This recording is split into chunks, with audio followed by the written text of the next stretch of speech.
December আমার same জায়গাতে booking ছিল যেখানে আমার 10th ডিসেম্বর বুকিং ছিল। তো 10th ডিসেম্বর তো ছিল হচ্ছে আমার বান্ধবীকে সাজানো, যার দেওরের বিয়ে ছিল।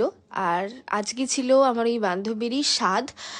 ওদের একই দিনে করতে হয়েছে, কিছু ওদের আর কি প্রবলেমসের জন্য ডেট পাচ্ছিল না, এরকম কোনো কারণের জন্য ওদের মানে বিয়েবাড়ির মধ্যেই ওর স্বাদের অনুষ্ঠানটা সারতে হয়েছিল। তো স্বাদের জন্যই আমি সাজাতে চলে গেছিলাম নেক্সট দিন।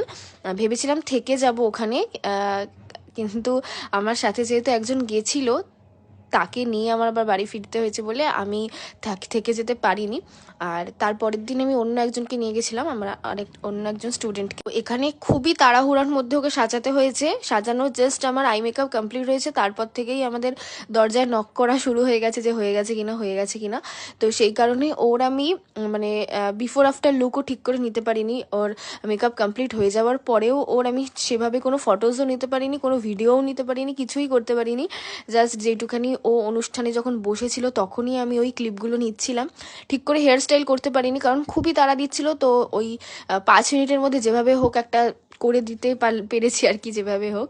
তো এইটুখানি আজকের জন্য। দেখা হচ্ছে তোমাদের সাথে নেক্সট ভিডিওতে, ততক্ষণের জন্য টাটা।